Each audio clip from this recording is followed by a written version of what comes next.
Salutations peuple de YouTube. Je vous retrouve aujourd'hui chez Mystère, que voici, qui s'en va juste au moment. Ah non, ça va. Petite boule de poil. Donc je prends soin de lui ici pendant les vacances de Noël de son papa. Aujourd'hui on est le samedi 28 décembre, il est 20h50. Je vais faire cette petite vidéo avant de rentrer chez moi. Aujourd'hui, j'aimerais bien vous montrer un tarot que j'ai reçu il n'y a pas très longtemps, que j'avais commandé sur Kickstarter, il y a longtemps déjà. En fait, la créatrice me l'avait envoyé et il n'est jamais arrivé. Et donc, je l'ai recontactée et elle m'en a renvoyé un très rapidement. Donc, c'est le Creatures Tarot. Il existe en couleur. Celui-ci, c'est la version noir et blanc, donc black and white. J'avais hésité à l'époque à prendre celui en couleur et puis je ne l'avais pas fait parce que j'avais déjà beaucoup acheté à cette période-là. Je montre le sapin de Noël. Et puis au moment où elle a lancé celui-ci en noir et blanc, j'aimais encore plus parce que l'esthétique comme ça en noir et blanc de ces créatures me fait vraiment penser aux créatures de l'hiver dans le lore des Moumines, donc qui est une œuvre finlandaise que j'aime beaucoup. Il n'y a pas de lien, mais c'est juste que moi, ça me fait penser à ça. Donc c'est une créatrice anglaise. Donc c'est Sarah Ketlin. J'ai vu très peu de présentations de ce jeu sur le net, sur YouTube. Je pense qu'il y a une vidéo en anglais. En anglais, la personne ne parle pas, c'est juste vraiment montrer les cartes sans aucun dialogue. C'est vraiment pas ce que je préfère. Moi j'aime bien les vidéos où les gens parlent et donnent leur avis. Donc voilà, j'ai utilisé ce tarot une seule fois parce que ces dernières semaines, j'ai pas du tout eu le temps ni l'esprit à faire ça avec les problèmes de santé que mon chat Potiron a subi et puis à sa mort. C'est compliqué comme période, donc j'ai beaucoup de mal à me remettre à tirer les cartes. Mais j'ai tiré une fois avec ce jeu. C'est la seule chose que j'ai fait en presque un mois. Donc il est plus dans l'ordre et voilà, je ne sais pas pourquoi, mais j'avais envie de garder ce jeu près de moi. Donc voilà, ici je vais vous le présenter. Je me suis mis ici pour vous montrer Mystère et le sapin, mais on va regarder les cartes. Donc la boîte se présente comme ceci. Donc on a une petite créature sur fond d'herbe folle, de prairie. À l'arrière, ça se présente comme ceci. Donc, a simple black and white tarot deck, unique, human-free, accessible, intuitive. Donc, un tarot en noir et blanc tout simple, unique, sans personnage, sans présence humaine, accessible et intuitif. Donc, designé et créé au Royaume-Uni par Sarah Ketlin. Donc ici sur le côté, on a également le nom du tarot. On a la représentation des 4 suites et pareil des autres côtés. Donc c'est une petite boîte cloche comme ceci, toute simple, blanche. Alors il y a un livret. C'est vraiment un petit livret, hein. Rien d'énorme. C'est très simple. Vous avez de temps en temps une représentation des cartes, mais il n'y a pas toutes les cartes. C'est vraiment pour rappeler l'esthétique, l'univers du jeu. C'est vraiment un mini livret. Si vous ne connaissez pas le tarot, ça va pas vous aider. Donc ici, elle parle de son art. Pour les majeurs et pour les mineurs, l'approche est un peu différente. L'ambiance n'est pas la même. Les techniques qu'elle a utilisées ne sont pas les mêmes. Parce que ça ne dépeint pas la même chose, évidemment. Ensuite, pour les cartes de cours, elle parle du fait qu'elle a... Il y a Mystère qui joue avec le fil du micro. Tu t'amuses, mon cœur? Oh, on m'attaque! On m'attaque! Petit cœur. Ça va, mon ange? Donc, les personnages de cours sont plus pensés vraiment comme des personnages, avec chaque fois une allure qui leur est propre. Donc elle explique qu'elle est restée très proche de la signification classique et de l'esthétique du rider. Et que pour chacune des cartes, donc on a quelques mots-clés. Donc vous voyez ici, on va en prendre un au hasard. Disons le chariot. Purpose, strong sense of destination. Purpose in the journey, focused action. Donc un objectif, un sens aigu de la destination, de là où on va. Un objectif dans le voyage et une action concentrée. Donc voilà, c'est la même chose pour toutes les cartes et c'est la même chose pour les mineurs. Vous voyez, ça va comme ça jusqu'à la fin. Et donc je vous mettrai en lien le site de la créatrice si ça vous intéresse. Donc elle a créé aussi, donc il y a le Creatures Tarot, donc l'équivalent mais avec des couleurs, le Creatures Oracle, le Creatures Mini Black and White, le Everybody's Tarot et le Everybody's Oracle. Voilà, j'ai lu le petit livret. C'est les interprétations relativement classiques de toutes les cartes. Je trouve ça toujours intéressant de lire ce qu'un artiste a à en dire. Après, oui, le but c'est d'enrichir son vocabulaire. Et oui, de temps en temps, je rejette un œil dans le livret, mais c'est pas un livret qui m'a réappris quelque chose de complètement différent. Et alors, ce qui est particulier avec ce tarot, c'est que donc il y a les 78 cartes de tarot classiques, mais il y a également, je ne sais plus combien, je pense une dizaine, une quinzaine de cartes supplémentaires qui ont exactement le même dos et qui sont d'autres concepts, vraiment dans la même esthétique, qui peuvent apporter d'autres précisions à la lecture. Qu'est-ce que je peux vous dire d'autre? Donc le dos est comme ceci. On a une sorte de ciel étoilé avec une étoile beaucoup plus brillante qui crée un lens flare. Les tranches sont neutres, mais vu qu'il n'y a pas de bordure, ça crée une sorte de dégradé de gris. À mon avis, à un moment, je les ferai soit en noir, soit en gris foncé, parce que ce sera plus uniforme. Et allons-y. Je vous dis, c'est pas dans l'ordre, et je ne l'ai pas encore beaucoup utilisé. Donc c'est un oracle assez mignon et qui rappelle un petit peu le style et l'univers du... comment s'appelle-t-il? Le tarot des petites âmes. Je crois que c'est ça. J'en avais fait une review, je vous le mets dans le i ici, si ça vous intéresse. Parce que le tarot des petites âmes est en mass market, tandis que celui-ci évidemment est un auto-publié. Donc on ne parle pas du tout de la même accessibilité et ni du même prix. Je ne sais plus si je l'ai dit, mais c'était donc un projet Kickstarter. Aujourd'hui, je ne finance plus de projets sur Kickstarter parce que j'ai eu de trop nombreux problèmes. Je trouve que c'est trop angoissant. J'en ai marre de percevoir mes jeux. Donc je ne le fais plus malheureusement. Ça ne veut pas dire que j'achète plus d'auto-publiés, mais simplement j'attends qu'il soit disponible. Alors le 5 de coupe, on retrouve la notion de perte, de coupe renversée, en opposition avec les coupes qui sont restées. On a toujours des dégradés. Non, vous n'allez pas le voir comme ça. Oh, j'ai pas parlé de la qualité. Les cartes sont souples, agréables à manier, elles reprennent très bien leur forme, donc c'est une bonne qualité, malgré que le papier soit assez fin et assez souple, mais c'est pas du tout un problème. Ça va, Mystère? Petit cœur. Un fini légèrement satiné, mais un peu texturé quand même. Voilà, là, j'arrive à faire un peu de lumière. C'est pas complètement mat, mais c'est clairement pas brillant. Par contre, les cartes glissent bien les unes sur les autres.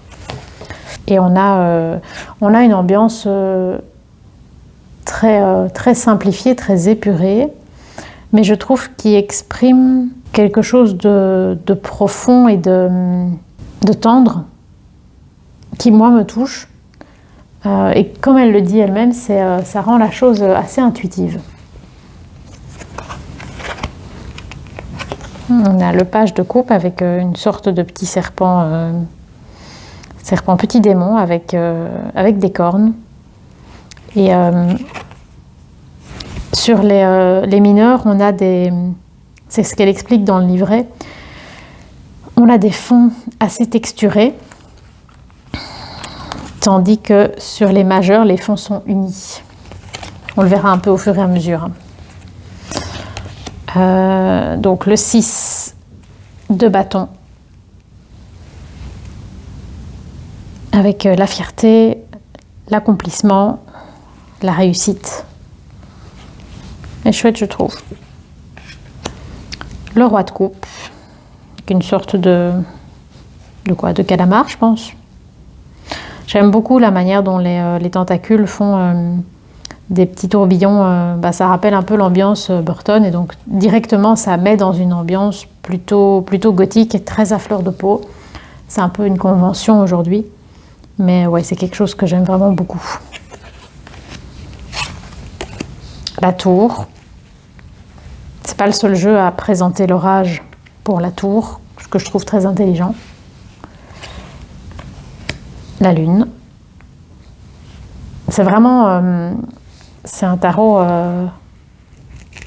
Si vous ne connaissez pas du tout les significations des cartes, je pense que vous serez un peu paumé, hein, parce que c'est vraiment très simplifié. La roue de fortune. J'aime bien cette notion de gouvernail, d'arriver à essayer de garder le cap. Je pense que je préfère quand c'est une roue de l'année, mais le gouvernail a vraiment du sens aussi pour la roue de fortune, parce que on est sujet, et encore que,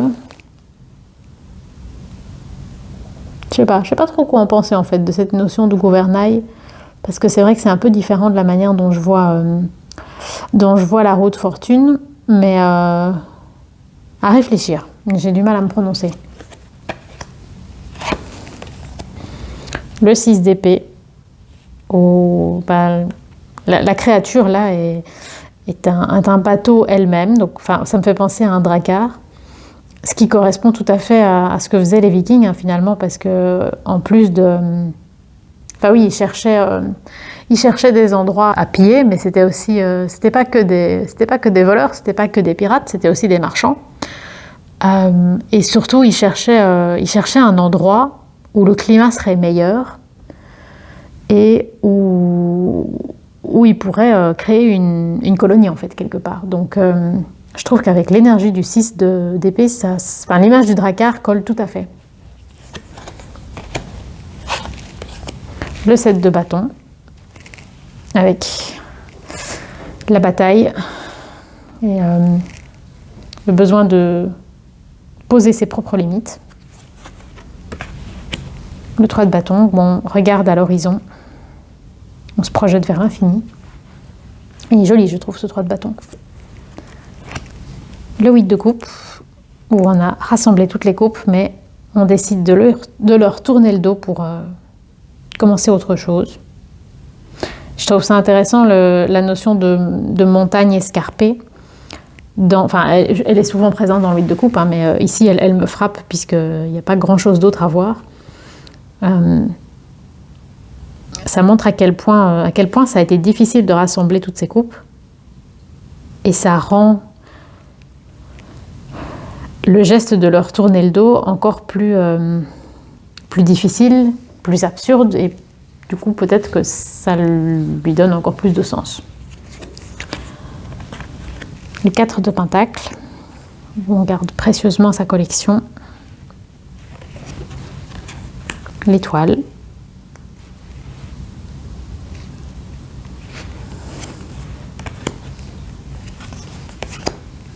Le 9 d'épée, où on a ici la petite créature, limite j'ai l'impression que c'est comme ça me fait penser presque à l'ombre d'un ours en peluche, Et du coup, je le mets en parallèle avec l'idée que les peluches ont une mission énorme, celle de veiller sur nous, de nous réconforter et de calmer nos peurs. Peut-être plus quand on est petit que quand on est grand, mais en soi, ça fonctionnerait aussi sur les grands, c'est juste qu'ils ne se permettent pas de se faire rassurer par une peluche. Alors ça, c'est un des exemples des cartes supplémentaires.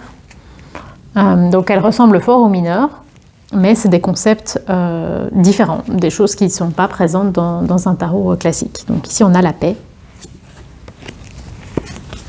la croissance, que je trouve très jolie,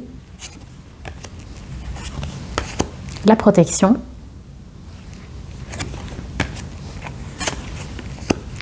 l'équilibre. Ah, il y a le mystère qui mange des croquettes. Le monde.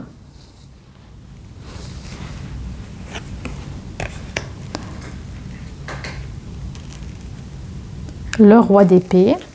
Et alors, si je dis pas de bêtises, le roi... Vous voyez, le roi de coupe, par exemple, c'est le même personnage, c'est juste qu'il tient autre chose.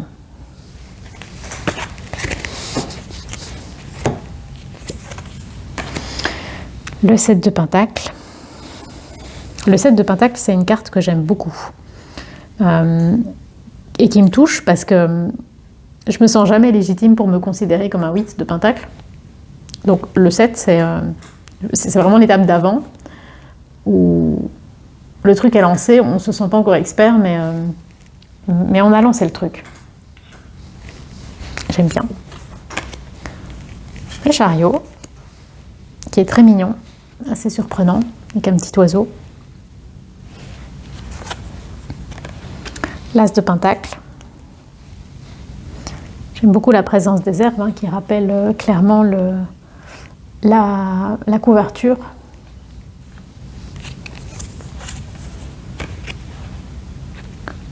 Le 10 d'épée. Et on voit que, comme c'est une carte très sombre, on est presque à un noir. Je ne sais pas si ça se voit à la caméra, mais je le vois en vrai. C'est presque le noir complet, mais le noir complet, c'est les majeurs. Ici, comme on est sur une mineure, on voit qu'il y a quand même une texture de gris foncé en décor. Le magicien.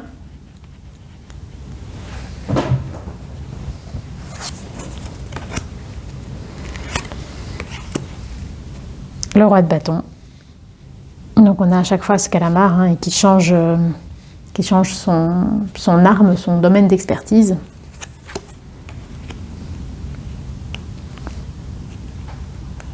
Le 5 d'épée.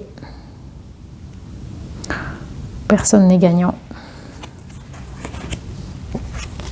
Le 2 de coupe, qui est très mignon.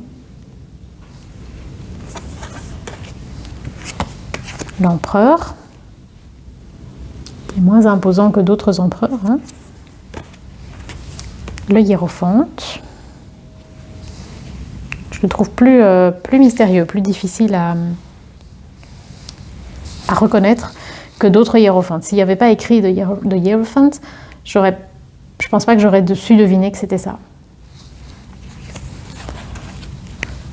Le 8 de bâton, qui est reconnaissable entre mille. Le 2 de bâton. L'as de bâton. La patience. C'est très mignon, ces petites plantes. C'est très fort. Par exemple, quand je prends des notes au téléphone ou quoi, et que je griffonne, c'est vraiment ce style de choses que je dessine très, très facilement. C'est vraiment mon style. L'as d'épée. J'aime bien la subdivision entre la matière et le ciel.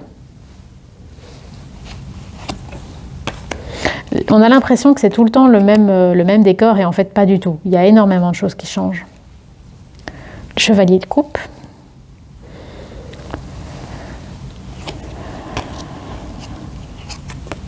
La reine de coupe.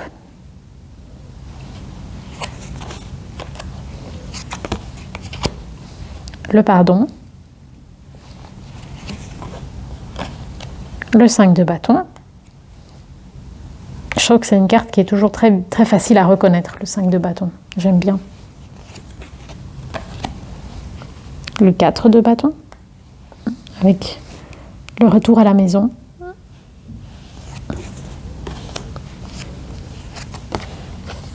Le 6 de pentacle. Je pense pas que j'aurais su le reconnaître sans compter les pentacles.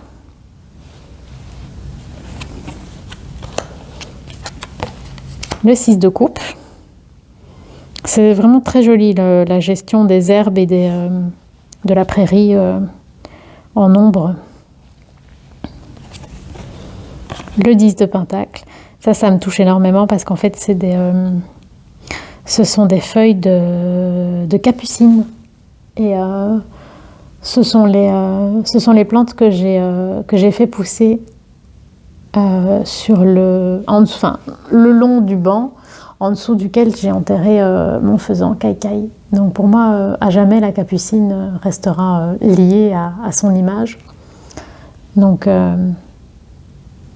pour un 10 de pentacle, je trouve ça très beau. Parce que, par exemple, m'être occupée d'elle pendant 2 ans et avoir la fierté d'avoir pris soin d'elle, pour moi, c'est un 10 de pentacle à ma petite échelle.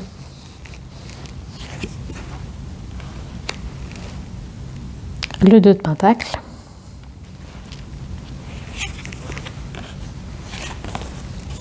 Oups. Le soleil.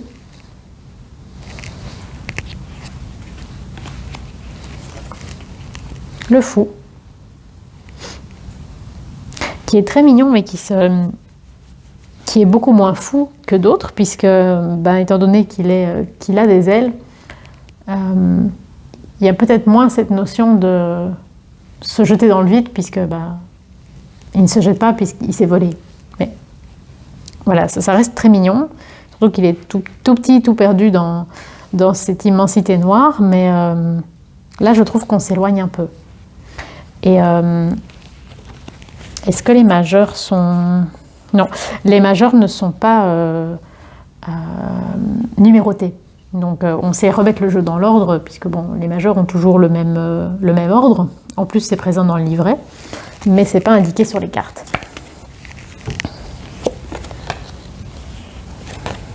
L'acceptation. Le 10 de bâton.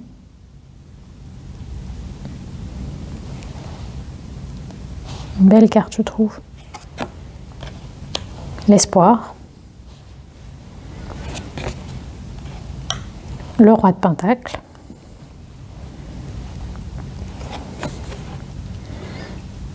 Le 3 d'épée. C'est marrant parce que c'est une des cartes les plus sombres et les plus difficiles et elle est toute blanche.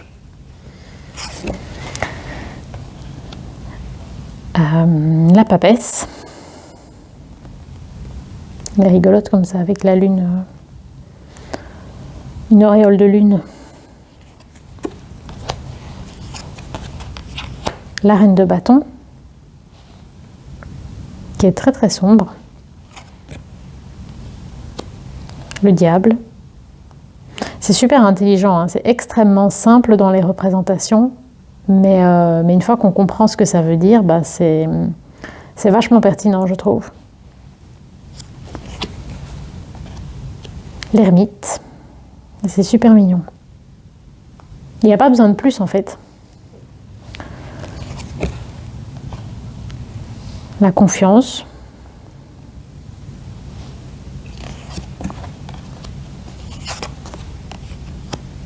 Le 4 de coupe.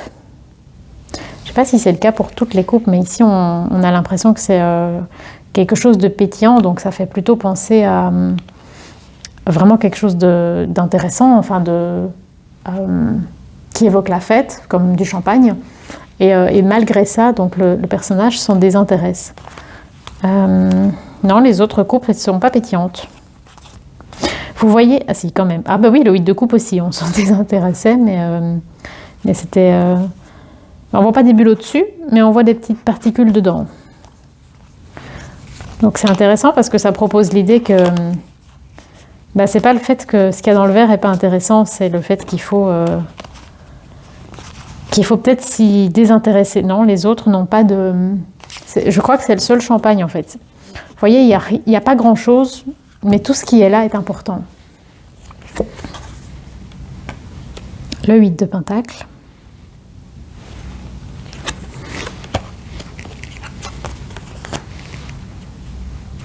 Le 7 d'épée.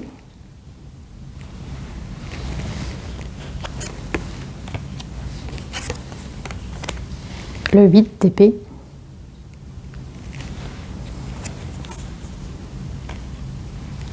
Le page de pentacle.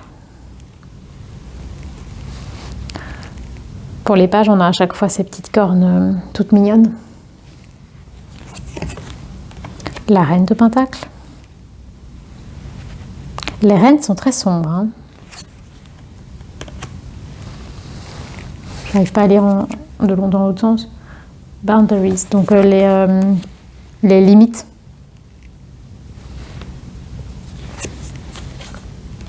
La reine d'épée, qui est triomphante.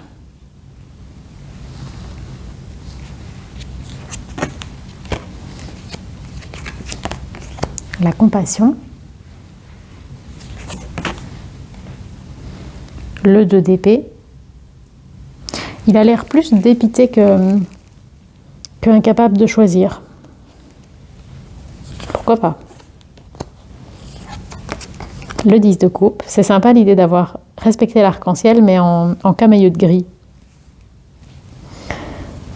Il y a vraiment une grande intelligence dans l'utilisation, l'optimisation, de faire beaucoup avec peu. Le page de bâton. L'impératrice. La confiance. Non, truth, la vérité. Je vois pas très bien à l'envers. Le changement.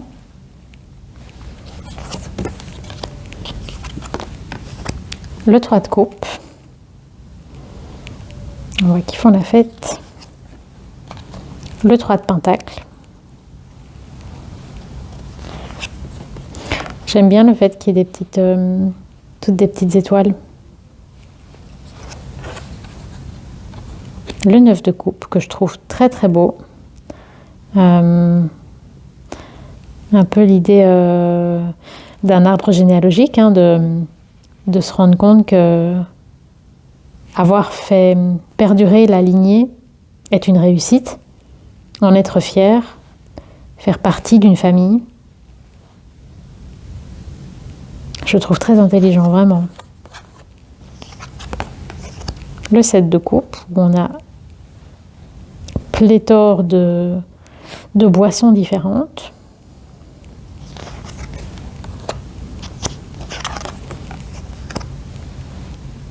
Le chevalier de bâton. Le jugement. Le 4 d'épée.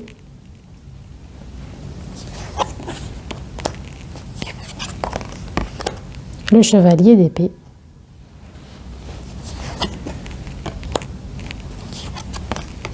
Le pendu.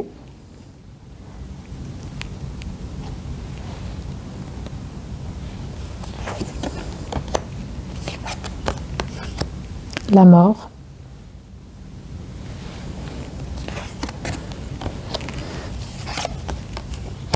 La tempérance. Encore plus simplifié que d'habitude, la tempérance. Juste l'équilibre, l'harmonie, la symétrie. La force, magnifique. L'idée d'un arbre... pour moi, je ne vois pas un arbre mort, hein, je vois l'arbre qui patiente l'hiver avant de rouvrir ses bourgeons au printemps.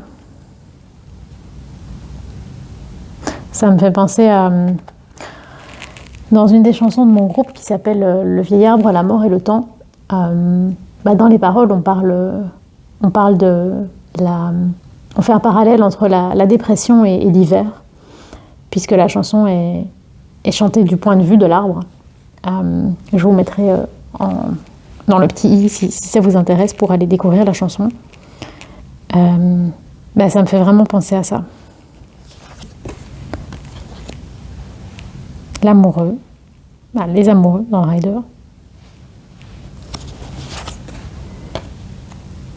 Le 9 de bâton.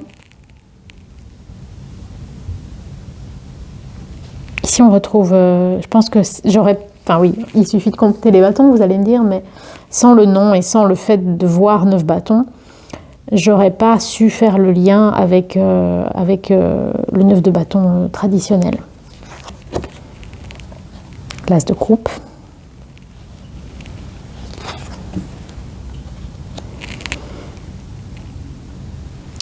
Stillness. Comment je peux traduire ça? Le calme.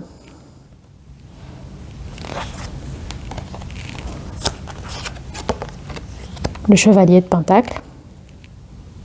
J'aime vraiment énormément les herbes. Je le dis à chaque fois. Le 9 de pentacle. Avec la petite bête dans son jardin. La justice.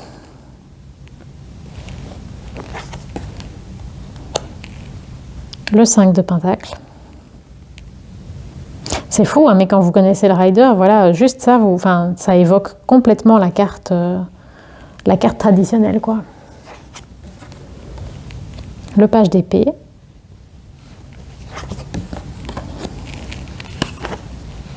Et le repos. Voilà, j'espère que cette petite présentation vous aura plu. Bon, c'était assez modeste et plus rapide que d'autres vidéos, mais je vous dis, j'ai pas encore beaucoup utilisé le jeu, donc j'avais envie de vous le montrer, mais j'ai pas encore énormément de liens avec lui, même si ce que je vois me touche. Si vous le commandez sur le site de la créatrice, gardez en tête que moi j'ai rajouté l'add-on Oracle par rapport au tarot. Donc si vous ne commandez que le tarot, à mon avis, vous n'avez que les 78 cartes de base. Et pour avoir les cartes supplémentaires comme ce style-là, hein, les mots, c'est en plus. C'est pas compris dans le tarot de base. Voilà, dites-moi si cette vidéo a pu vous aider à découvrir peut-être un tarot que vous ne connaissiez pas et vous donner envie de l'acquérir peut-être pour vous-même. J'espère que ça vous a plu, j'espère que vous vous portez bien. Et sur ce, Mystère et moi...